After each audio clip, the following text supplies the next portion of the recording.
தெரிஞ்சுது. அப்புறம் என்னோட அந்த எனர்ஜின்னு சொன்னாங்க இல்லையா, அதுவும் ரொம்ப பார்த்து அவரு ஓகே இந்த கேரக்டர் கரெக்ட்டா இருக்கும் அப்படின்னு சொல்லி பண்ணாங்க. அண்ட் நம்பி கொடுத்ததுக்கு ரொம்ப தேங்க் யூ. அண்ட் அசோக் வந்து ரொம்ப பேஷனேட்டா இதில ஓடிட்டு இருக்காரு இந்த படத்துக்காக. ஷூட்டிங்கை விட வந்து போஸ்ட்ல தான் அவர் ரொம்ப கஷ்டப்பட்டாரு. நான் பார்த்துருக்கேன். முந்தா நேத்து டீ கடையில பார்க்குற வரைக்கும் அந்த அந்த ரேண்டிங் இருந்துச்சு. பாவம். அண்ட் அதுக்காக கண்டிப்பா இந்த படம் வந்து வெற்றி பெறும். அண்ட் இந்த படத்துல வந்து சுதர்ஷன் வந்து தமிழ் சினிமாக்கு ஒரு புது ஹீரோவா லான்ச் ஆகுறாரு. வாழ்த்துக்கள். நிறைய படங்கள் இதுக்கு மேல உனக்கு கிடைக்கணும். அர்ச்சனா வந்து ரொம்ப நாள் கழிச்சு தமிழ்ல பண்ணியிருக்காங்க ஹீரோயினா. அண்ட் உங்களுக்கும் வாழ்த்துக்கள். நிறைய படங்கள் இதுக்கு மேலே வரணும். இதில் வந்து என் கூட ஸ்னேகா பண்ணியிருக்காங்க. அவங்களும் இப்போ நிறைய விஷயங்கள் பண்ணிட்டு இருக்காங்க. பாசிட்டிவான ஒரு சொல். அவங்களுக்கு இது மாதிரி நிறைய நடக்கணும். And YG maidan sir, thank you so much sir. உங்க கூட ஒரு ஸ்க்ரீன் ஷேர் பண்ணுறதே ரொம்ப பெரிய விஷயம். And ma'am thank you so much Vidya ma'am. And choreographer ma'am கூட வந்து ஜாலியாக இருந்துச்சு. ஷூட்டிங் வந்துட்டு விஜய் கூட ஜாலியாக இருந்துச்சு. ஏன்னா அந்த பாட்டில் வந்து கோரியோக்கு ஷூட்டிங்கை ப்ராக்டிஸ்லாம் போன வச்சு ஆட மட்டும் விடலை. அது மட்டும் கொஞ்சம் வருத்தமாக இருந்துச்சு. 4 நாள் ரொம்ப ரிஹர்சல்லாம் கூப்பிட்டாங்க. But anyways editor, technician, music directors எல்லாருக்குமே நன்றி. அண்ட் பை த வே நான் வந்து கோயம்புத்தூர்லேருந்து வந்து சினிமாக்காக ஓடிக்கிட்டே இருக்கேன். இந்த மேடை எனக்கு ரொம்ப ரொம்ப ஸ்பெஷல். அண்ட் இந்த படம் ஒரு ராம்காம், ஒரு டேட்டிங் ஆப் சம்மந்தப்பட்ட ஒரு gen Z vibe and 90s kids எல்லாருமே பார்க்கலாம். அப்பா அம்மா, என்ன ஒரு அப்பா அம்மா எமோஷன் இருக்குது, டேட்டிங் ஆப் பற்றி இருக்குது, அண்ட் ஃபன் இருக்குது, இந்த மாதிரி எல்லாமே இருக்குது. ஸோ மறக்காமல் பாருங்கள். Last but not the least, அம்மா எப்படி ஃபார் எவர் பிடிக்குமோ, சினிமா எப்படி ஃபார் எவர் பிடிக்குமோ, அப்படி தான் எங்கள் நீ ஃபார் எவர் உங்களுக்கு ஃபார் எவர் பிடிக்கணும். With love for ever பிரத்து. Thanks for inviting producer sir புகழ் அண்ட் இடன். வந்து பியூட்டிஃபுல்லான ஒரு ஃபில்ம் வந்து பண்ணியிருக்கிறாங்க. ஸோ இன்னைக்கு மார்னிங் வந்து அவர் இன்றைக்கி ட்ரைலர் தென் வந்து அந்த சாங்ஸ்லாம் எனக்கு காட்டும் போது நான் ஃபர்ஸ்ட் வந்து ரொம்ப ஷாக் ஆகிட்டேன். ஆக்சுவலாக அசோக் வந்து பிரதர் வந்து ஃபியூ டேஸ் ரொம்ப கம்மியான நாட்களில் படத்தை வந்து ரொம்ப பியூட்டிஃபுல்லாக கிராஃப்ட் பண்ணி அதிகமான ஸ்கெடியூல் போட்டு பட் எந்த ஒரு ஸ்ட்ரெஸ்ஸும் இல்லாமல் ரொம்ப அழகாக அந்த படத்தை முடிச்சிருக்கிறாங்க. ஸோ ரொம்ப இம்ப்ரெசிவாக இருந்தது. அண்டு புகழ் சாரோட ஜேர்னி வந்து ஷேர் பண்ணும்போது ரொம்ப பேஷனேட்டாக ஒரு பர்சன் வந்து ஒரு ஐடி ஃபீல்ட்லேருந்து சினிமாவுக்கு வந்துட்டு நல்ல படங்கள் பண்ணணும் அப்படின்னு சொல்லி ஒரு என்ட்ரி கொடுத்து மொதல் படம் பண்ணி அப்புறம் 2வது படம் பண்ணி அது கூடவே டேரக்டர் கூடவே டீம் கூடவே ட்ராவல் பண்ணி ரொம்ப சக்ஸஸ்ஃபுல்லாக வந்துட்டு இந்த ஃபில்மை முடிச்சிருக்கிறாரு.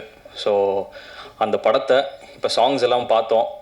அண்ட் அதே மாதிரி ட்ரைலரும் பார்த்து ரொம்ப இன்ட்ரெஸ்டிங்காக இருந்தது. அதே மாதிரி உங்கள் எல்லாரோடும் சேர்ந்து நானும் தியேட்டர் அந்த மூவியை பார்க்கணுன்னு ஆசைப்பட்றேன். அண்ட் வாழ்த்துக்கள் ஃபர்ஸ்ட் அதுக்கு. தென் வந்து படத்தில் நடித்த Sudarshan, then Archana, and music director Hemnath, and DOP Raja. So விஷுவல்ஸ்லாம் ரொம்ப பியூட்டிஃபுல்லாக இருந்தது. சாங்ஸ் ரொம்ப ரொம்ப ரொம்ப அழகாக இருந்தது எல்லா சாங்ஸுமே. ஸோ ரிப்பீட்டடாக கேட்கணும் அப்படின்ற ஒரு தாட்டும் வந்துக்கிட்டே இருக்குது. ஸோ மொத்த டீமுக்கும் என்னோடய வாழ்த்துக்கள். எல்லாருமே அடுத்தடுத்த ஒரு பெரிய ஸ்டெப்பில் வந்துட்டு முன்னேறி அடுத்தடுத்து போகணும் அப்படின்னு சொல்லி நான் வந்து ஆண்டவாட்டி வேண்டிக்கிறேன். அண்ட் கார்த்திக் சார் வந்து அவர் லிரிக்ஸ் இப்போ தான் பார்க்குறேன். ஸோ அவர் லிரிக்ஸ் வந்து ஆக்சுவலாக ரொம்ப பியூட்டிஃபுல்லாக இருக்கும். ஸோ இந்த படத்தில் பண்ணியிருக்கிறது ரொம்ப ஹாப்பி. ஸோ சூப்பர் பிரதர், வாழ்த்துக்கள் brother. Thank you thank you thank you sir. இந்த படத்துடைய காஸ்ட் அண்ட் க்ரூ ரொம்ப சூப்பராக இந்த படத்தை வந்து பண்ணியிருக்காங்க. இதனுடைய ட்ரெய்லரும் சாங்ஸும் ரொம்ப பார்க்கவே பெரிய வைப்பு கொடுக்குது. சமீப காலத்தில் வந்த படத்தில் இப்போ இந்த படம் வந்து எனக்கு ஃபஸ்ட்டு புகழ் சார் வந்து ஆஃபீஸில் மீட் பண்ணும்போது காட்டின ட்ரெய்லரும் டீசரும் உண்மையாகவே எனக்கு ஒரு சின்ன ஒரு குஸ்பம்மாக இருந்தது இந்த படம் பார்க்குறதுக்கு. இது நான் இந்த டீம் அத்தனை பேருக்கும் வாழ்த்துக்களை சொல்கிறேன். எக்ஸ்பெஷலி இந்த படத்துடைய மியூசிக் டைரக்டர் வந்து இந்த சாங் ரொம்ப அருமையாக பண்ணியிருந்தார். எல்லா சாங்கும் எல்லாருமே இந்த காஸ்ட் அண்ட் க்ரூ அத்தனை பேருமே ரொம்ப சூப்பராக நடிச்சிருந்தாங்க. இந்த படம் வெற்றி அடைய வாழ்த்துக்கள். எக்ஸ்பெஷலி புகழ் சார் இந்த படத்தில் மூலிமா திருப்பியும் சினிமாவில் வந்து இன்னொரு ரவுண்டு வருவாருன்னு நினைக்கிறேன். ஏன்னா ஃபஸ்ட்டு படத்தை ரொம்ப கஷ்டப்பட்டு பண்ணிவிட்டு அதை ரிலீஸுக்கு ரொம்ப போராடினார். அந்த நேரத்தில் இந்த படத்தை வந்து ரொம்ப ஸ்மூத்தாக அவர் ஹேண்டில் பண்ணி ப்ரொடக்ஷனையும் சரி. அவர் வந்து அப்ரோடில் வந்து எவ்ரி 6 வீக்ஸு வந்து யூரோப் போகணும், ஒர்க் பண்ணணும், திருப்பியும் வந்து 1 மந்த் வந்து ப்ரொடக்ஷன் பண்ணணும். அவருடைய ஒர்க்கே இது தான். இந்த 6 வீக்ஸ் வந்து போவார், யூரோப் போவார், போயிட்டு வந்து திருப்பியும் 1 மந்த் வந்து ப்ரொடக்ஷனை பார்த்து ஃபுல் அண்ட் ஃபுல் மேனேஜர் வேலை முதல் கொண்டு எல்லாத்தையும் பார்த்து இந்த படத்தை வந்து ரொம்ப நீட்டாக ப்ரெசென்ட் பண்ணியிருக்காரு. அவர் இந்த படத்தின் மூலிமா தமிழ் சினிமாவுக்கு கிடைச்ச ஒரு நல்ல ப்ரொடியூசராக வரணும்னு சொல்லிட்டு நான் மனமாற வாழ்த்துறேன். மாலை வணக்கம். பத்திரிகை மற்றும் ஊடகத்துறை நண்பர்களுக்கு லவ் ஃபார் எவர் இசை வெளியீட்டிலாவுக்கு வந்திருக்கக்கூடிய அனைவருக்கும் என்னுடைய மனமார்ந்த நன்றிகளை தெரிவித்துக் கொள்கிறேன். மேடையில் அமர்ந்திருக்கக்கூடிய மதிப்பிற்குரிய திரு தனஞ்சயன் சார் அவர்களுக்கும், பெருமதிப்பிற்குரிய ஒய்ஜி மகேந்திரன் ஐயா அவர்களுக்கும் மற்றும் கதாநாயகன் கதாநாயகி இத்திரைப்படத்தில் பணிபுரிந்திருக்கக்கூடிய அனைவருக்கும் என்னுடைய மனமார்ந்த வாழ்த்துக்களை தெரிவித்துக் கொண்டு எனது சிறிய உரையை நிகழ்த்த கடமைப்பட்டிருக்கிறேன். நம்ம படத்தோட ட்ரெய்லர் அண்டு சாங்ஸ் எல்லாருமே பார்த்துருப்போம். ஸோ தமிழ் சினிமாவுடைய வளர்ச்சியை அடுத்த கட்டத்துக்கு எடுத்து போகக்கூடிய ஒரு நகர்வாக தான் நம்ம இந்த ட்ரெய்லர் அண்டு சாங்ஸை நம்ம பார்த்துருக்குறோம். எதற்காக இசை வெளியீட்டு விழா அப்படிங்கிறது பல கோணத்தில் நம்ம நிறையா விஷயங்களில் பேசியிருக்கிறோம். ஆனால் இங்கே நடந்திருக்கக்கூடிய நிகழ்வுகளை பாருங்கள், ஒரு வித்தியாசமாக இருக்கும். இந்த இசை வெளியீட்டு விழா ஒரு வித்தியாசமாக, ஒரு அழகாக, அற்புதமான ஒரு படைப்பை இங்கே உங்கள் முன்னாடி காட்டிருக்காங்க. இதுக்காக தான் நம்ம எல்லாருமே போராடிட்டு இருக்கோம். இங்கே எல்லாரையும் உட்கார வச்சுருக்காங்க இல்லைங்களா? இந்த ஒரு விஷயத்துக்காக தான் நம்ம எல்லாருடைய போராட்டமும் இருக்குது. ஸோ சினிமா அடுத்த கட்ட நகரை நோக்கி போயிட்டுருக்கு. நான் அதிகம் பேச விரும்பலை, ஏன்னா நான் எது பேசினாலும் பிரச்சனையாகுது. என்ன சார், எது பேசினாலும் பிரச்சனையாகுது. சங்கத்தில் இருந்து 22 நாள் கூட அவள் எல்லோரும் பதவி ஏற்று முதல் நோட்டீஸ் எனக்கு வந்துடுச்சு. ஸோ அதை பற்றிலாம் கவலைப்பட மாட்டேன், அதை நம்ம ஃபேஸ் பண்ணிக்கலாம். இந்த படத்தினுடைய தயாரிப்பாளர் புகழ் சாரை பற்றி ஒரு சில விஷயங்கள் சொல்லணும்.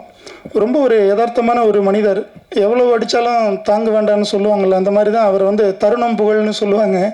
இப்போ இந்த படம் வெளியீட்டுக்கு அப்புறம் லவ் ஃபார் எவருடைய புகழ் அப்படின்னு தான் சொல்லணும் அவர். ஏன்னா அப்படி ஒரு புகழோட உச்சத்துக்கு அவர் செல்லணும் இந்த படத்தின் மூலமாக.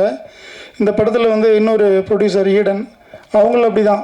அவர் தான் இப்படி இருக்கிறாருன்னா இவங்க அதை வர தூக்கி சாப்பிட்ருவாங்க. அந்த மாதிரி அவ்வளோ ஒரு புன்னகை அரசி, சிரிச்ச முகமாக எதை பேசினாலும் சிரிச்சுட்டு இப்படி தான் ப்ரொடக்ஷன் பண்ணியிருப்பாங்கன்னு நினைக்கிறேன். ஷூட்டிங்ஸில் இல்லை, எவ்வளோ பட்ஜெட் ஆனாலும் பரவாயில்லைங்க பார்த்துக்கலாங்க அப்படின்னு. அப்படிலாம் இல்லை, தெளிவாக இருக்கிறாங்க. படத்தினுடைய இயக்குனருக்கு ஒரு சின்ன வேண்டுகோள், இந்த படம் கண்டிப்பாக ஒரு லவ் டுடே மாதிரி ஹிட் அடிக்கிறதுக்கு பெரிய சான்சஸ் இருக்குது. ஸோ பிரதீப் சார் மாதிரி கால் சீட்டை டிமாண்ட் வச்சிடாதீங்க அசோக் பிரதர். நிறைய படங்கள் ப்ரொடியூசர்ஸ் நிறையா இருக்காங்க. ப்ரொடியூசருக்கு பஞ்சமே கிடையாது, சினிமா திரையுலகத்தில் தயாரிப்பாளர்களுக்கு பஞ்சமே கிடையாது. ஸோ அதனால் நல்ல இயக்குனர்கள் கிடைக்கிறது தான் ரொம்ப கடினமான வேலை. அதனால் கால் சீட்டு கொடுங்க. நிறையா தயாரிப்பாளர்கள் உங்ககிட்ட வரும் பொழுது ஒரு எக்ஸலண்ட்டான ஒரு டீம் இந்த லவ் ஃபார் எவர் டீம் உருவாக்கியிருக்காங்க. அது அந்த புகழ் எல்லாமே புகழ் சாருக்கு தான் சேரணும், ஈடன் மேடமுக்கு தான் சேரணும். ஏன்னா அந்த மாதிரியான அவங்க ஹீரோ ஹீரோயின் அவங்க மட்டும் கிடையாது. அந்த படத்தில் பணிபுரிந்திருக்கக்கூடிய அனைவருக்கும் ஒரு சில பேர் எனக்கு தெரியாமல் இருக்கலாம். மற்றபடி என்னோடய அலுவலகத்துக்கு அருகில் இருக்கிறதுனால நான் எல்லாரையும் பார்த்துருக்கேன். எல்லாருமே ஒரு கலர்ஃபுல்லாக யங்ஸ்டர்ஸ், யூத். இன்றைக்கி சினிமாவில் இன்றைக்கி ஆடியன்ஸ் என்ன எதிர்பார்க்குறாங்க அப்படிங்கிறத கரெக்டாக எடுத்து சூப்பராக பண்ணியிருக்காங்க. ஸோ மியூசிக் வெரி எக்ஸலண்ட், லிரிக்கும் சரி, அதே மாதிரி ஒவ்வொரு விஷயங்களையும் டெக்னீஷியன்ஸ் ரொம்ப பார்த்து பண்ணியிருக்காங்க. வியாபார ரீதியாக சொல்லணும் அப்படின்னா படம் சேஃப் ஜோனில் இருக்குது. இருந்தாலும் படம் திரைக்கு வெளியிட்டு அது மாபெரும் வெற்றி இலக்க தொடரும். இதில் பணிபுரிந்த அனைவரும் மிகப்பெரிய ஒரு உச்சத்தை அடையணும். தமிழ் சினிமா அடுத்த கட்ட நகர்வை நோக்கி போகணும். மிகப்பெரிய ஒரு எழுச்சி படைக்க வேண்டும் இந்திய திரையுலகில். தென்னிந்திய சினிமா திரையுலகில் தமிழ் சினிமா வளர்ச்சி கண்டு கொண்டிருக்கிறது என்பதற்கு ஒரு முன்னுதாரணமாக இந்த படத்தை மாபெரும் வெற்றியடைய செய்ய வேண்டும் என்று பணிவோடு கேட்டுக்கொள்கிறேன். அதே நேரத்தில் தமிழ் திரைப்பட தயாரிப்பாளர் சங்கத்தில் தலைவராக வந்திருக்கும் அண்ணன் தமிழ்குமரன் அண்ணன் அவர்கள் நிறைய நல்ல விஷயங்களை நமக்காக முன்னெடுத்திருக்கிறாங்க. நம்ம முன்னாடி அவ்வளோ பிரச்சனைகள் இருக்குது. ஆனால் அதெல்லாம் கடந்து ஒரு முறையும் நிர்வாகங்கள் வரும்போது ஏதாவது ஒரு குறை சொல்லிடுறோம். அவங்க பண்ண விடலை, இவங்க பண்ண விடலை, இங்கே ஒரு நெருக்கடி இருக்குது, வெளியில் இருக்கிற சிண்டிகேட்டு தான் இங்கேயும் ஒரு சிண்டிகேட் இருக்குங்கிற சூழ்நிலையை கொண்டு எந்த ஒரு தகவல்களையும் பரிமாறாமல், கருத்துக்கள் சொல்லாமல், நிறைய நல்ல விஷயங்களை உங்களை எதிர்பார்த்து அதிகமான வாக்குகளை செலுத்தி மக்கள் வெற்றி பெற வச்சுருக்காங்க. ஸோ இந்த 3 ஆண்டுகளும் பொற்காலமாக இருக்கணும். அதனுடைய தொடர்ச்சியாக தமிழ் சினிமா எழுச்சி பெற வேண்டும், வளர்ச்சி பெற வேண்டும். அதுக்கு ஒரு முன்னோட்டமாக இந்த லவ் ஃபார் எவர் மூவி மிகப்பெரிய வெற்றியும் பெற வேண்டும் என்று வாழ்த்து விடைபெறுகிறேன். நன்றி, வணக்கம். பத்திரிகை மற்றும் ஊடக நண்பர்களுக்கு இனிய மாலை வணக்கம். அப்பப்போ இல்லைம்மா, எவ்ரி சுவாசமே சினிமா தான். சினிமாவே சுவாசிச்சுட்டு இருக்கிற இங்கே இருக்கிற எல்லார் மாதிரியும் நானும் உங்களோட சேர்ந்து சினிமாவை சுவாசிச்சுருக்கேன் எவ்ரி மினிட். முதல்ல இந்த சினிமாவை சுவாசித்து இன்றைக்கி ஒரு நல்ல படத்தை கொண்டு வந்திருக்கிற புகழ் அண்ட் ஈடனுக்கு எல்லார் சார்பிலையும் ஒரு நம்ம வாழ்த்து சொல்லணும். முக்கியமாக உங்களுக்கு எல்லாம் நான் அவரோட 1.5 years நான் ட்ராவல் பண்ணிகிட்ருக்கேன். நம்ப மாட்டீங்க, தருணம் அப்படின்ற ஒரு படத்தை நல்ல குவாலிட்டியான படம் கடந்த வருஷம் ரிலீஸில் கொண்டு போயிட்டு நான் இப்போ சொன்னேன், சார் இந்த பொங்கல் டைமில் உங்களால் ரிலீஸ் பண்ண முடியுமா, உங்களுக்கு ஸ்க்ரீன்ஸ் கிடைக்குமா அப்படின்னு சொல்லும்போது ரொம்ப நம்பிக்கையோடு அவர் ரிலீஸ் பண்ணி கடைசியில் ரொம்ப பெருசாக மாட்டினார். அவருக்கு நம்பர் ஆஃப் ஸ்க்ரீன்ஸ் கிடைக்கல, ஒரு குவாலிட்டியான படத்தை எடுத்தும் அவருக்கு கிடைக்க வேண்டிய உண்மையான வெற்றி கிடைக்கல. ஆனால் புகழ் அண்ட் ஈடன் அதில் சோர்ந்தே போகல. இத்தனைக்கும் வந்து 30 ஸ்க்ரீன் தான் கிடச்சி திருப்பி ரீரிலீஸ்ன்னு அவங்க ட்ரை பண்ணி அதுலேயும் அவங்களுக்கு வெற்றி கிடைக்காம அதனால் பல பிரச்சனைகள் ஃபைனான்ஷியல் சிக்கல் வந்த போதும் மனசு தளராமல் இன்றைக்கி நீ ஃபார் எவர் அப்படின்னு ஒரு படத்தை அவங்க கொண்டு வந்திருக்காங்கன்னா சினிமா மீது இருக்கிற மிகப்பெரிய காதல் தான் அதுக்கு காரணம். அதுக்காகவே இந்த படம் வந்து மிகப்பெரிய வெற்றியடைய நான் எதிர்பார்க்குறேன். புகழ் அண்ட் ஈடன், உங்களுடைய அந்த பெர்சிஸ்டன்ஸ், அந்த பேஷன், அதுக்காகவே உங்களுக்கு வெற்றி கிடைக்கும். பக்காவாக இந்த படத்தை வந்து லாஸ்ட் 6 மந்த்ஸாக எனக்கு இந்த படத்தை பற்றி நான் கேட்டே இருக்கேன், சார் எப்போ சார் காமிக்க போகிறீங்கன்னு. ஏன்னா எனக்கு நிறைய பேர் காதில் தகவல் வந்துகிட்டே இருக்குது, படம் நல்லா வந்திருக்கு அப்படின்னு என்கிட்ட சொல்லிட்டே இருக்கும்போது அவர் ஃபாரின்லேயே இருப்பார். நான் வந்து எப்படியாவது இமெயில் தான் அனுப்பணும், இமெயில் வாட்ஸ்அப்பெல்லாம் பார்க்க மாட்டார் அவர். ஏன்னா ஃபாரினில் அரேபியன் கண்ட்ரியில் இருக்கார். மெயில் அனுப்பிச்சா பதில் வரும். அப்போ சொன்னார், நான் படம் ரெடியானோடனே காமிக்கிறேன் அப்படின்னு சொன்னார். நீங்கள் நம்ப மாட்டீங்க, இன்றைக்கி இந்த படத்தை அவர் வந்து ஒரு 3 மந்த்ஸ் முன்னாடி உருவாக்கி படத்தை காமிச்சு நெட்ஃப்ளிக்ஸ் இந்த படத்தை வாங்கியிருக்காங்க. ஒரு சிறிய பட்ஜெட்டில் புதிய ஆர்டிஸ்ட் வச்சு எடுத்த படம் நெட்ஃப்ளிக்ஸ் பார்த்துட்டு ஒரு நல்ல குவாலிட்டியான கண்டென்ட்டை கொடுத்துருக்கீங்க அப்படின்னு அவங்க வாங்கியிருக்காங்கன்னா அப்போது நல்ல தரமான கண்டென்ட் நம்ம கொடுத்தா கண்டிப்பாக ஓடிடி பிளாட்ஃபார்ம்லாம் வாங்குறாங்கிறதுக்கு இந்த படம் ஒரு உதாரணம். இதுக்கு கான்டாக்டோ இல்லை இன்ஃப்ளூயன்ஸோ எதுவுமே காரணம் இல்லை. உண்மையான உழைப்பு இந்த டீம் கொடுத்த உண்மையான உழைப்பு, சிறப்பான ஒரு படைப்பு, அதுக்கு கிடைச்ச ஒரு வெற்றியாக நான் பார்க்குறேன். அந்த வெற்றி இன்றைக்கி வந்து நெட்ஃப்ளிக்ஸ் ஒரு நல்ல தொகை கொடுத்து வாங்கியிருக்காங்க. ஒரு பெரிய நிறுவனம் உடனே வந்து நாங்கள் இந்த படத்தை ரிலீஸ் பண்ணி கொடுக்குறோன்னு சொல்லிட்டு இன்றைக்கி ஒரு நல்ல ரிலீஸ் 27 வந்துருங்க, அதாவது ஒரு வாரம் முன்னாடி வந்து திடீர்னு டிசைட் பண்ணி படன்னு ஃபாஸ்ட்டாக போகிறேன். நான் நேற்று சொன்னேன் இது இப்போ உடனே ரிலீஸ் ஆகிடுங்க, இது ஈவெண்ட் கூட எதுவும் பண்ணல அப்படின்னு. இல்லை சார், நெட்ஃப்ளிக்ஸ் வாங்கிட்டாங்க, டிஸ்ட்ரிபியூஷன் செட் ஆகிடுச்சு, உடனே ரிலீஸ் பண்ண சொல்கிறாங்க அப்படின்னாரு. ரொம்ப சந்தோஷமாக இருந்தது. I felt very happy. எனக்கு என்னென்னா, ஒரு தயாரிப்பாளர் ஒரு பெரிய படம் அவருக்கு ஒரு பிரச்சனை கொடுக்கும்போது அடுத்து ஒரு படம் நிம்மதி கொடுக்குற மாதிரி வெற்றியை கொடுக்கும்போது நம்மளுக்கு சந்தோஷமாக இருக்குது. இந்த தயாரிப்பாளர் அடுத்த கட்டம் ஜெயிச்சிருவாருன்னு. இந்த நேரத்தில் ஒரு விஷயத்தை நான் பதிவு பண்ணிக்கிறேன். இந்த இயக்குனர் அவருக்கு நான் வந்து கண்டிப்பாக அசோக், வாழ்த்துக்கள், உங்களுக்கு மிகப்பெரிய வெற்றி. எடுத்த உடனே இத்தனை பேர் பார்த்துட்டு வாழ்த்து சொல்கிறாங்கன்னா நீங்கள் கண்டிப்பாக பெரிய லெவலில் ஜெயிப்பீங்க. உங்களுக்கான வெற்றிகள் காத்திருக்கு. அண்ட் எனக்கு சுதர்ஷனை பார்க்கும்போது ஒரு நல்ல ஹீரோ தமிழ் சினிமா கிடைச்சிக்கா நம்புகிறேன். சுதர்ஷன், கண்டிப்பாக உங்களுடைய வருகை ஒரு பெரிய சக்ஸஸ் அமையும். உங்களுக்கு நல்ல வெற்றிகள் வரணும் கண்டிப்பாக. அர்ச்சனாவும் ரொம்ப நல்லா இருக்காங்க, பார்க்குறதுக்கு ரொம்ப நல்ல பேராக இந்த படத்தில் ரொம்ப அழகாக 2 பேர் நடிச்சிருக்கீங்கம்மா. அண்ட் சூப்பராக இவங்க 2 பேர் பெயர். அண்ட் அதை விட எல்லாரோடையும் இளமையாக இருக்கிற நம்முடைய வைஜி மகேந்திரன் சார் ரொம்ப அற்புதமான கேரக்டர் பண்ணிகிட்டு இருக்காரு. எல்லா படங்களையும் அவர் தான் இளமை. பார்க்கும்போதே நான் நினைப்பேன், இந்த அளவு இளமை நம்ம இத்தனை வயசில் அவர் வயசில் இருக்க முடியுமா, நம்ம எவ்வளோ முடியெல்லாம் போய் உட்காந்துருப்போம் அப்படின்னு நினச்சிட்டு இருப்பேன். ஆனால் அவ்வளோ இளமையாக யூத்ஃபுல்லாக வைஜி மகேந்திரன் சார் அவருடைய கான்ட்ரிபியூஷனை இந்த படத்துக்கு கொடுத்துருக்காரு. மியூசிக் எனக்கு ரொம்ப பிடிச்சிருந்தது. புது டீம் கம்ப்ளீட்டாக இந்த புது டீமில் அஸ்வத் பிரமாதம், செம மியூசிக், நல்ல அதாவது ஒரு ஜோரான மியூசிக் கொடுத்துருக்கீங்க. படத்தை ஃபுல்லாக எலிவேட் பண்ணிகிட்டே இருக்கீங்க அஸ்வத். கண்டிப்பாக நீங்கள் பெருசாக ஜெயிச்சிருவீங்க. என்னுடைய ஆஸ்தானம் வந்து டான்ஸ் கொரியோகிராஃபர் மேடம் விஜி இருக்காங்க. விஜி என் படத்தில் எப்படியாவது நான் உடனே வாங்குமா அப்படின்னு சொன்னாங்கன்னா நம்ப மாட்டீங்க. சினிமா எப்படி இயங்கும்னா நட்புக்காகவும் அன்புக்காகவும் இயங்குகிற ஒரு துறை தான் சினிமா. நான் திடீர்னு அவருக்கு ஒரு சிக்கல் வந்தது. நான் ஃபோன் பண்ணி சொல்கிறேன், அம்மா நாளைக்கு சாங் எடுத்தே ஆகணும், திடீர்னு கொரியோகிராஃபர் வந்து உடம்பு சரியில்லைன்றாங்க, எல்லாமே செட் பண்ணியாச்சுன்னு சொன்னோடனே உடனே ஓடி வந்து அன்றைக்கே உட்காந்து ரிஹர்சல் பண்ணி டீமை கூப்பிட்டு எல்லாம் பண்ணி மறுநாள் ஷூட் பண்ண ஆரம்பித்தாங்க. அப்படிப்பட்ட ஒரு டான்ஸ் கொரியோகிராஃபர் தான் விஜய் மேடம். அவங்க அவ்வளோ சூப்பராக பண்ணி கொடுத்தாங்க. அந்த சாங்கை பார்த்தோன்னே எனக்கு ரொம்ப சந்தோஷமாக இருந்தது. நம்முடைய ஆஸ்தான கொரியோகிராஃபராக அவங்க வந்து ரொம்ப சூப்பராக பண்ணுறாங்கன்னு. இந்த படத்தில் அவங்களுடைய கொரியோகிராஃபி கண்டிப்பாக பேசப்படும் எதிர்பார்க்குறேன். விஜய் சூப்பர், கலக்குங்க, இதே மாதிரி கலக்கிட்டே இருங்க. அண்ட் தமிழ் சினிமா இப்போ வந்து பல சிக்கல்கள் இருக்குது. நம்ம சொல்லிகிட்டே இருக்கும்போது நல்ல விஷயங்களும் பேசணும். சிக்கல்கள் நிறைய இருக்குது, நம்ம பார்த்துட்டே இருக்கோம். தொடர்ந்து வந்து அரசியலில் இப்போது எலெக்ஷன் ஏப்ரல் 23 வர தொட்டு நிறைய பேர் ஆடியன்ஸை திரையரங்கு கொண்டு வரதே பெரிய பிரச்சனையாக இருக்குது எனக்கு. இந்த நேரத்தில் நல்ல நல்ல திரைப்படங்கள் வந்ததுன்னா ஓடிடி பிளாட்ஃபார்ம் சப்போர்ட் பண்ணி அவங்க வாங்குறாங்க.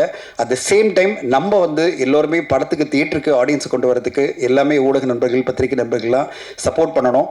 ஏன்னா ஒரு சைடில் வந்து ப்ரீ ரிலீஸில் பிஸ்னஸ் பண்ணுறது, அதாவது ஓடிடி சேட்டலைட்லாம், அடுத்த சைடில் மிக முக்கியமாக பெரிய லெவலில் நம்மளுக்கு சேலஞ்ச் வந்து ஆடியன்ஸ் ஏறிட்டு வரது தான். ஆடியன்ஸ் இன்னைக்கு செலக்டிவாக சில படங்களுக்கு பெரிய லெவலில் ப்ரொமோட் பண்ணுற படத்துக்கு உள்ளே வராங்களே தவிர சின்ன படமாக வரும்போது படத்தை கண்டுக்கூட மாட்டேன்றாங்க. கடந்த 2 வாரமாக நான் சொல்கிறேன், நீங்கள் லிஸ்ட்டு பார்த்தீங்கன்னா தெரியும். கடந்த வாரம் 9 திரைப்படங்கள் வெளிவந்து ஒரு திரைப்படத்துக்கும் ஆடியன்ஸ் வரல. அதுக்கு முந்தின வாரம் 7 திரைப்படங்கள் வெளியாகி ஒரு படத்துக்கும் ஆடியன்ஸ் உள்ளே வரல. இப்படிப்பட்ட ஒரு சிக்கலான சூழ்நிலை தான் தமிழ் சினிமா இருக்குது. 9 படம் நீங்கள் நினச்சிங்கன்னா அவருடைய டோட்டல் பட்ஜெட் நான் எடுத்து பார்த்தேன். கடந்த வாரம் வந்த 9 படங்களோட பட்ஜெட் கிட்டத்தட்ட 35-40 கோடி. அந்த 40 கோடியே அந்த தயாரிப்பாளர்கள் எப்படி திருப்பி எடுக்க போகிறாங்கன்னு எனக்கு தெரியல. ஏன்னா ஒரு தடவை தோத்துட்டோம்னா அது பிறகு வந்து யாருமே வாங்குறதுக்கு இல்லை, சேட்டலைட்டோ டிஜிட்டலோ இல்லை. இந்த நேரத்தில் நம்ம எல்லாம் பண்ண வேண்டிய ஒரே விஷயம் என்னென்னா, சிறப்பான ஒரு படமாக கொடுத்து அந்த படத்தை எப்படியாவது ப்ரீ ரிலீஸில் எப்படி புகழ் இந்த படத்தை வந்து ஓடிடியில் கொண்டு போய் கன்வின்ஸ் பண்ணி அந்த படத்தை காமிச்சு அவங்கள இம்ப்ரெஸ் பண்ணி இந்த வியாபாரம் பண்ணாரோ, அதே மாதிரி ஒவ்வொரு தயாரிப்பாளரும் அதுக்கான ஒரு மெனக்கெடல் பண்ணணும், ஒரு சிறந்த படைப்பை கொண்டு வரணும். அந்த படைப்பை எப்படியாவது நம்ம வந்து ப்ரீ ரிலீஸில் வாங்கிறதுக்கு என்னென்ன முயற்சிகள் எடுக்கணுமோ அதை எடுத்துட்டு அதுக்கு பிறகு திரையரங்கு கொண்டு வரணும். திரையரங்கு கொண்டு வரும்போது கண்டிப்பாக நல்லா இருந்ததுன்னா பத்திரிகை ஊடகங்கள் நீங்கள் எல்லோருமே சப்போர்ட் பண்ணுவீங்க. அப்படிப்பட்ட ஒரு ஸ்டெப் பை ஸ்டெப்பாக போனால் தான் இந்த திரையரங்கு இந்த திரைப்பட இண்டஸ்ட்ரியில் நம்ம வெற்றி அடைய முடியும்.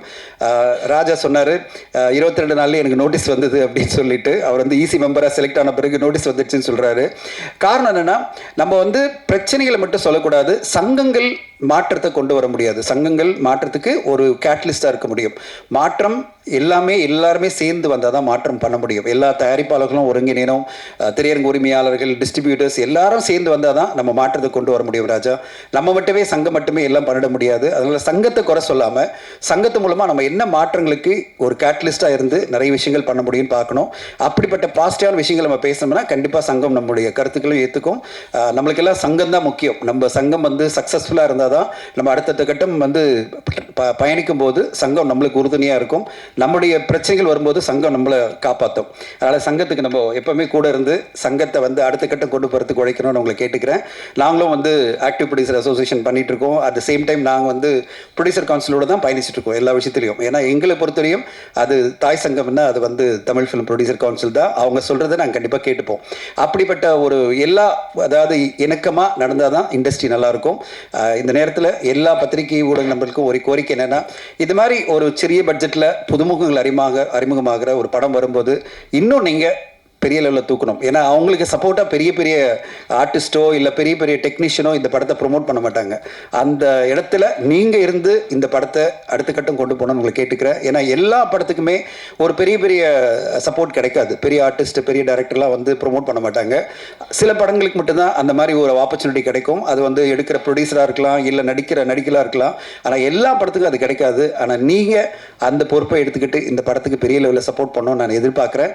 என்னால் முடிஞ்ச சப்போர்ட் நான் கொடுக்குற மாதிரி நீங்களும் அது மாதிரி சப்போர்ட் கொடுக்கணும்னு உங்களை எல்லாம் தாழ்மையோட கேட்டுக்கிறேன். வாய்ப்புக்கு நன்றி. Thank you so much. எனக்கு த்ரோட் கொஞ்சம் சரியில்லை, பட் இருந்தாலும் ஒரு 10 நிமிஷம் பேசுவேன், பொறுத்துக்கங்க. எல்லாருக்கும் வணக்கம். எனக்காக வந்தவங்களுக்கும் இந்த படத்துக்காக வந்த எல்லாருக்குமே வணக்கம்.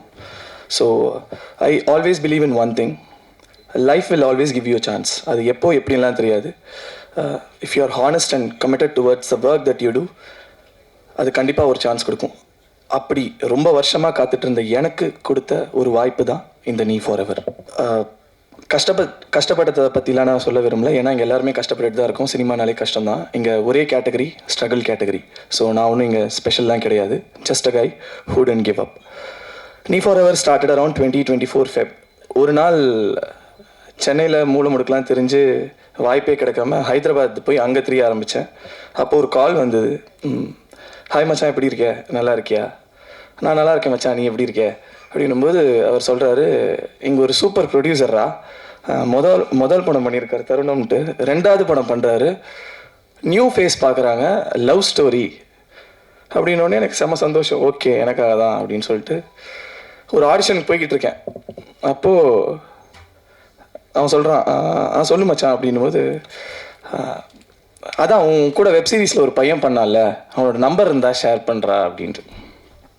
விஷயம் ஏண்டா, தமிழ் பேசுகிற எனக்கெல்லாம் நீ கால் பண்ணி கூப்பிட மாட்ட, தெலுங்கு பையன் தான் தேவையா அப்படின்னு நான் கட் பண்ணிட்டேன் கோவத்தில். அதுக்கப்புறம் திரும்பி கால் பண்ணுறாரு. கால் பண்ணி, என்னடா நெட்வொர்க் இஷ்யூன்னு நினைக்கிறேன், கால் கட் ஆகிடுச்சு.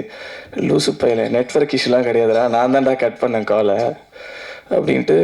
அப்போது நான் என் ப்ரொஃபைலை காட்டேன்டா அப்படின்னு சொல்லி அன்னைக்கு புகழ் சார்ட்டையும் டைரக்டர்கிட்டையும் என் ப்ரொஃபைலை காட்டி அதுக்கப்புறம் ஸ்டார்ட் ஆனது தான் இந்த journey. Thanks a lot Gautham bro. நம்ம படத்தில் கேமரா அசிஸ்டண்ட்டாக பண்ணியிருக்கார் அவர். ஸோ அவர் அங்கே என் ப்ரொஃபைலை காட்டலைன்னா இன்றைக்கி நான் நீ ஃபார் எவரில் பண்ணியிருக்க முடியாது. யா, அதுக்கப்புறம் எல்லா படத்துக்கும் ப்ரொடியூசர் கால் பண்ண மாட்டாங்க. எனக்கு ஆடிஷனுக்கே ஃபர்ஸ்ட் டைம் வந்து ப்ரொடியூசர் கால் பண்ணார். அது எந்த படத்துக்கு எப்படி நடக்கும் தெரியாது. ஸோ அவர் கால் பண்ணும்போது ப்ராங்க் கால் நினச்சி நான் கூட சார் போங்க சார் சும்மா ஜோக் பண்ணிக்கிட்டு இருக்கீங்க, யார் சார் நீங்கள், நானே இங்கே ரோடாக தெரிஞ்சுக்கிட்டு இருக்கேன், நீங்கள் கால் பண்ணி ஆடிஷனுக்கு வாப்பான்னு கூப்பிட்றீங்க அப்படின்னு சொல்லிட்டு நான் திட்டிட்டு கட் பண்ணிட்டேன். அப்போ அவர் திரும்பி கால் பண்ணி, தம்பி இல்லைப்பா நான் தான்ப்பா ப்ரொடியூசர், தருணம் படம் ப்ரொடியூஸ் பண்ணியிருக்கேன், 2வது படம் ப்ரொடியூஸ் பண்ண போகிறேன், நீ கிளம்பி வா நான் உனக்கு வாய்ப்பு தரேன் அப்படின்னு சொல்லிட்டு கூப்பிட்டாரு. புகழ் sir thank you so much sir. So நீங்கள் கொடுத்த வாய்ப்பு தான். 3வது நாள் டைரக்டர் கால் பண்ணி வாப்பா நரேஷன் சொல்லிட்டு கூப்பிட்டு, அடுத்து நான் சென்னைக்கு வந்தால் நிஜமாவே ஆஃபீஸ், நிஜமாவே நரேஷன், நிஜமாக டைரக்டர், நிஜமாவே ப்ரொடியூசர் நரேட் பண்ணுறாங்க. ஸ்டோரி பிடிக்குது.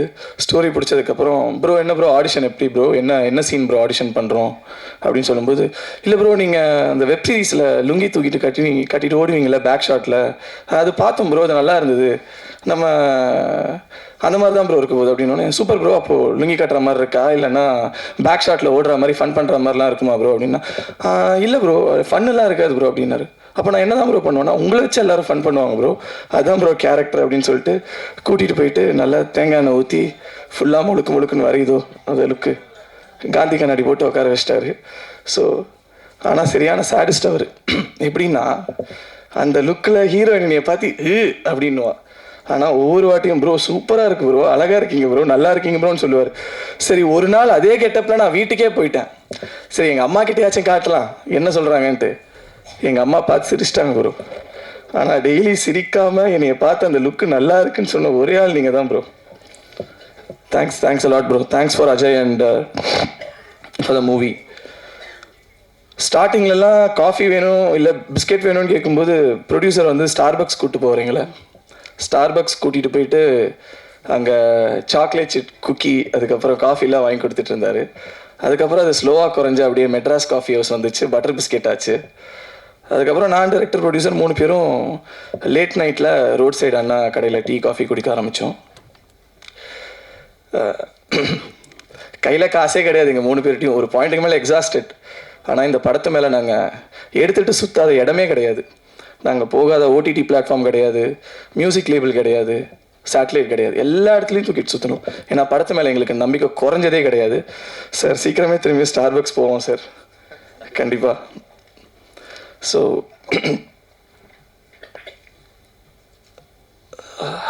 சாரி எழுதி வச்சேன் மறந்துடுவேன்ட்டு. இந்த stages for the music director. உங்கள் பாட்டு தான் ப்ரோ படத்தோட அட்ரஸ்ஸு, உங்கள் பாட்டுனால தான் நாங்கள் ஷூட்டுக்கே போனோம், அதுதான் உண்மை. ஏன்னா அவர் அப்பப்போ கதை மறந்துடுவார். ஒவ்வொரு வாட்டியும் அவர்கிட்ட போய் சார் அதான் அந்த நீ ஃபார்வர்னு ஒரு படம் பண்ணுறோம்ல இந்த கதை அப்படின்னு சொன்னால் தான் அவருக்கு ஞாபகமே வரும். ஸோ அந்த லெவலுக்கு பிஸியான artist. Editor bro Nagarjun bro, உனக்குலாம் நாங்கள் தேங்க்ஸ் சொல்லவே மாட்டோம், நீ தான் உன்னை வச்சு வேலை வாங்கினதுக்கு எங்களுக்கு தேங்க்ஸ் சொல்லணும். அதுக்கப்புறம் அவங்க கூட தனா அண்ட் ஹரி தேங்க்ஸ். நீங்கள்லாம் எடிட் ஷூட்டில் ஒரு 3 பேர் உட்காந்துட்டு இருப்போம், நான் டைரக்டர் எடிட்டர் இது சிரிச்சுக்கிட்டே இருக்கார் அழகா. அதுக்கப்புறம் மேம் தேங்க்ஸ் மேம், என்னை வச்சு ஆட வச்சதுக்கு தேங்க்ஸ். அந்த ஒரு 5 நாள் என்னை செஞ்சீங்க. பட் யா விஷுவலி ப்ரில்லியண்ட்டாக வந்திருக்கு. Thanks a lot. அப்புறம் கோ ஆர்டிஸ்ட் அர்ச்சனா. ஸோ அவங்க very lovely artist to work with. அவங்கக்கிட்டேருந்து 2 சவுண்ட் வரும். ஒன்று வந்து என்னை அந்த லுக்கில் பார்த்தாங்கன்னா அப்படின்வாங்க, இன்னொன்று அப்படின்வாங்க. கேஎஃப்சிலேருந்து பக்கெட் சிக்கனே வந்துடும் அவங்கக்கிட்ட. ஸோ அவங்களுக்கு பிடிச்ச 2 மேட்ரு பக்கெட் சிக்கன், பெரிய பெரிய ஃப்ரைஸ். ஸோ அதை கொடுத்துருவோன்னா அவங்க பிரித்து எடுத்துருவாங்க சீனில். So she is a lovely performer and it was lovely working with you. ஷூட்டில் நான் கொஞ்சம் சீரியஸாக இருந்திருப்பேன் கேரக்டர் கிராக் பண்ணுறதுக்காக. I'm very sorry for that. And Sneha Prathu, it was lovely working with you people. Sir உங்களை பற்றி நான் சொல்லவே முடியாது சார், நீங்கள் லெஜெண்ட். அதுதான் சார் பெஸ்ட்டு. ஏன்னா நான் கஷ்டப்பட்டு ஊவான்னு பர்ஃபார்ம் பண்ணால் அவர் கண்ணில் சின்னதாக அதை ஒன்று பண்ணிட்டு போயிட்டே இருப்பார். நாங்களும் என்னடா நாங்களாம் பண்ணிக்கிட்டு இருக்கோன்ற மாதிரி இருக்கும். வித்யாம்மா படத்தில் அம்மாவாக பண்ணி அதுக்கப்புறம் ரியல் லைஃப்லேயும் அவங்க ஒரு அம்மா, நான் உங்களுக்கு புள்ள, அந்த மாதிரி எங்கே போனாலும் அப்படி தான் சொல்லிட்டு சுற்றிட்டு இருக்கோம். ஸோ தேங்க்ஸ்மா. So and visuals cameraman sir Raja sir, அவர் அதிகமாக பேசவே மாட்டார், அவரோட ஃப்ரேம்ஸ் தான் பேசும். Beautiful sir. Thanks for giving us this film. And இந்த படத்தை பற்றி அதிகமாக நான் பேச விரும்பல, ஏன்னா எங்கள் குழந்தை நல்ல குழந்தை, அழகான குழந்தை, எங்களுக்கு தெரியும். அதை நீங்கள் பார்த்துட்டு நீங்கள் சொல்லுங்கள் எப்படி இருக்குன்றத. March 27th, please come and watch it in theaters and support us. And thanks for this journey. I thank my family and friends, and I owe them everything for this. Thank you. Thanks a lot.